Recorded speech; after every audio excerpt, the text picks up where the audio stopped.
రీసెంట్గా Andhra Pradesh government Jal Jeevan mission water grid ప్రాజెక్ట్ని అమరజీవి జలధార్గా రీనేమ్ చేసింది. దీని యొక్క ముఖ్య ఉద్దేశం రూరల్ ఏరియాస్కి సేఫ్ డ్రింకింగ్ వాటర్ని ప్రొవైడ్ చేయడం. ఇందులో భాగంగా 5 డ్రింకింగ్ వాటర్ స్కీమ్స్ని 5 డిస్ట్రిక్ట్స్లో స్టార్ట్ చేయబోతున్నారు. Prakasam, Palnadu, Chittoor, East Godavari and West Godavari డిస్ట్రిక్ట్స్లో.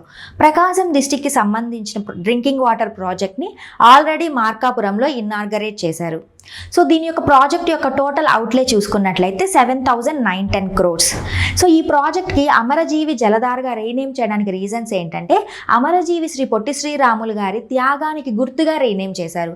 Sriramulu గారు నెల్లూరు డిస్టిక్కి సంబంధించిన పడమటిపల్లిలో జన్మించారు. ఈయనకు గల బిరుదులు అమరజీవి, ఆంధ్ర జాతిపిత. ఈయన గాంధీజీ గారి సబర్మతి ఆశ్రమంలో జాయిన్ అయ్యారు. గాంధీజీ గారితో కలిపి నేషనల్ మూమెంట్స్లో కూడా పార్టిసిపేట్ చేశారు. Civil disobedient movement and quit India మూమెంట్లో కూడా ఈయన పార్టిసిపేట్ చేశారు. 1946లో దళితులకి ఆలయ ప్రవేశం కల్పించేందుకు ఆమరణ నిరాహార దీక్షను చేపట్టారు.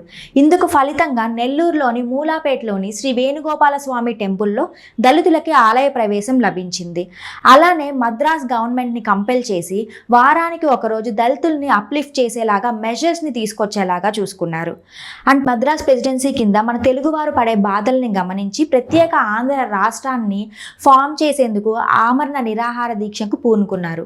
మహర్షి బులుసు సాంబమూర్తి గారి ఇంటి దగ్గర మద్రాసు పట్టణంలో 1952 అక్టోబర్ 19వ తేదీన ఆమరణ నిరాహార దీక్ష స్టార్ట్ చేశారు. దాదాపుగా 58 రోజుల పాటు ఈ దీక్షను కొనసాగించి శ్రీరాములు గారు 1952 డిసెంబర్ 17న మరణించారు. ఈయన త్యాగ ఫలితమే మనకి అక్టోబర్ 1, 1953న ప్రత్యేక ఆంధ్ర రాష్ట్రం ఫామ్ అయింది.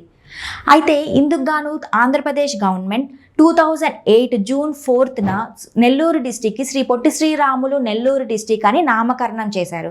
అయితే ఆంధ్ర స్టేట్ అనేది ఆంధ్రప్రదేశ్గా ఎప్పుడు మారిందో కమెంట్ సెషన్లో చెప్పండి.